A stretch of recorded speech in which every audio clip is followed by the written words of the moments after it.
Assalamualaikum warahmatullahi wabarakatuh. Perkenalkan, nama saya Nurali Ahadia, NIM 20200 2003.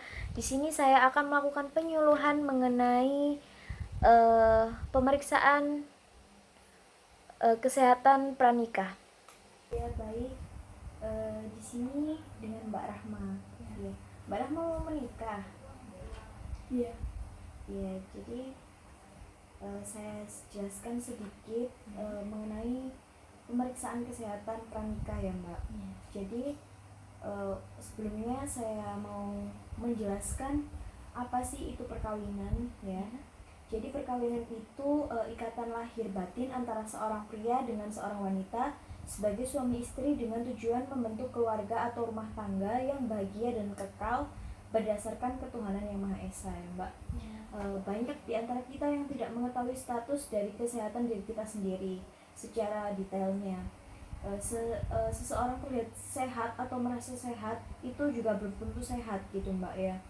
Jadi sebelum menikah ini sangat direkomendasikan untuk calon pengantin laki-laki maupun perempuan, untuk Mbak Rahma dan calon suaminya untuk melakukan premarital check up atau biasa disebut dengan pemeriksaan kesehatan pranikah ya Mbak. Premarital itu artinya itu sebelum menikah. Jadi premarital check up itu pemeriksaan kondisi tubuh sebelum seseorang menikah. Jadi tujuan dari pemeriksaan ini itu yang pertama itu untuk memastikan bahwa kedua calon mempelai secara medis dinyatakan sehat untuk menjalani dan melangsungkan pernikahannya ya Mbak. Tidak hanya sehat secara fisik tetapi juga secara psikisnya. Untuk tujuan yang kedua yakni memperdalam pengenalan terhadap diri dan juga calon pasangannya. Yang ketiga yakni memungkinkan calon mempelai mendapatkan keturunan yang sehat gitu ya Mbak. Baik, untuk selanjutnya kapan Mbak Rahma bisa melakukan pemeriksaan kesehatan pranikah ini? Jadi idealnya pemeriksaan pranikah ini sekitar 3-6 bulan sebelum nikah Mbak. Jadi jika saat pemeriksaan itu telah terdeteksi penyakit yang mungkin ada, maka calon suami dan calon istri dapat melakukan terapi terlebih dahulu. Untuk selanjutnya manfaat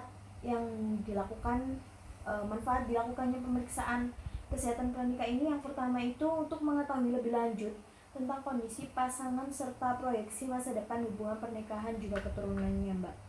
Untuk yang kedua, mendeteksi dan mencegah secara dini terhadap penyakit keturunan ataupun infeksi Mbak.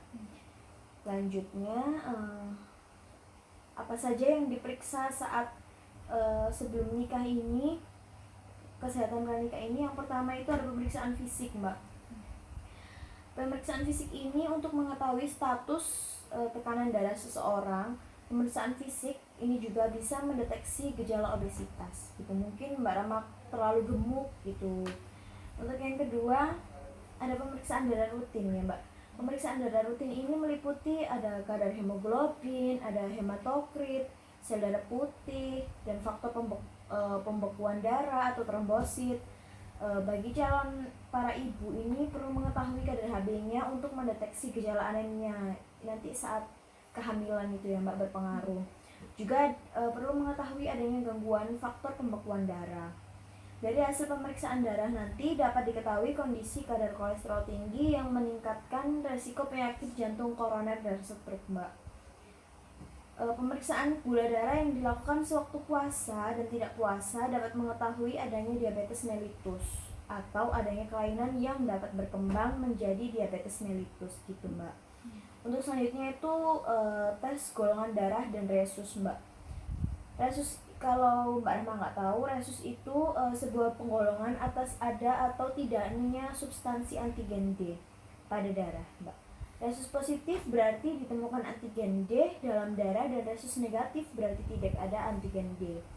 Apabila Mbak Rahma bergolongan darah O, sedangkan bayi bukan bergolongan darah O, adalah salah satu faktor resiko jaundice atau kuning pada bayi Mbak. Bila diketahui janin memiliki resus positif, sedangkan ibu memiliki resus negatif, akan menimbulkan inkompatibilitas resus yang bisa mengakibatkan kematian pada janinnya Mbak. Dengan mengetahui resus sebelum hamil ini, maka bisa dapat segera mengatasinya dengan berobat ke dokter begitu. Lalu selanjutnya ada pemeriksaan urinalisis lengkap, Mbak. Pemeriksaan urin penting dilakukan agar bisa diketahui adanya infeksi saluran kemih dan adanya kondisi darah, protein, dan lain-lain yang menunjukkan adanya penyakit tertentu. Untuk selanjutnya ada pemeriksaan penyakit hereditas atau thalassemia. Itu thalassemia itu penyakit kelainan darah ya, Mbak. Penderita penyakit ini tidak mampu memproduksi hemoglobinnya normal. Untuk selanjutnya ada hemofilia. Darah pada seorang penderita hemofilia tidak dapat membeku dengan sendirinya secara normal.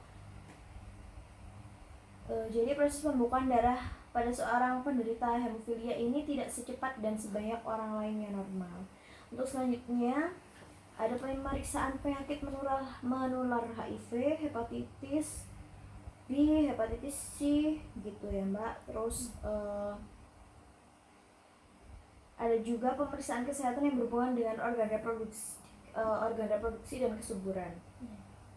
Kalau untuk perempuan, untuk Mbak Rahma sendiri, pemeriksaannya itu ada meliputi USG agar diketahui kondisi rahimnya gimana, saluran telur dan indung telurnya. Pemeriksaan lebih lanjut seperti HSG atau hysterosalpingogram untuk mengetahui kondisi tuba Fallopi dan adakah sumbatan akibat kista, polip endometrium, tumor fibroid, dan lain-lain.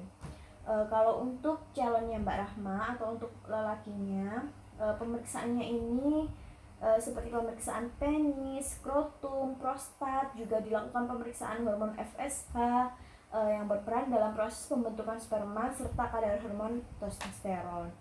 Untuk selanjutnya ada juga suntik tetanus toksoid, Mbak, atau biasanya itu yang biasa disebut suntik TT ya, Mbak. Suntik TT ini biasanya Mbak Rahma nanti berkunjung ke puskesmas terdekat atau ke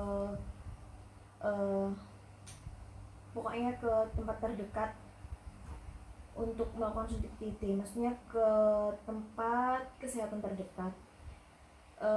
Nanti perlu suntik TT di puskesmas terdekat dan kembali lagi ke KUA dengan membawa surat dari puskesmas sebagai tanda bukti bebas toksoid. Hal ini sudah menjadi peraturan sejak tahun 1986. Dari sini Mbak Rahma paham yang saya jelaskan tadi? Baik, apakah Mbak Rahma bisa mengulang penjelasan yang saya sampaikan tadi? Ya. Baik, tujuan dilakukannya pemeriksaan kesehatan pranikah itu apa ya, Mbak? Untuk memastikan kedua calon mempelai secara medis sehat. Oh gitu, iya ya, baik. Kalau untuk kapannya dilakukan pemeriksaan ini? Sekitar 3-6 bulan sebelum pernikahan. Oh iya. Apa saja, Mbak, yang perlu diperiksa? Pemeriksaan fisik lengkap. Iya. Pemeriksaan darah rutin. Iya. Golongan darah. Iya. Pemeriksaan urin. Iya. Penyakit menular HIV, suntik TT. Oh iya. Iya, berarti Mbak Rahma paham ya yang saya sampaikan tadi. Baik Mbak Rahma, terima kasih telah mendengarkan apa yang saya sampaikan tadi. Semoga bermanfaat juga untuk Mbak Rahma. Terima kasih Mbak waktunya. Sekian yang dapat saya sampaikan, kurang lebihnya mohon maaf. Wassalamualaikum warahmatullahi wabarakatuh.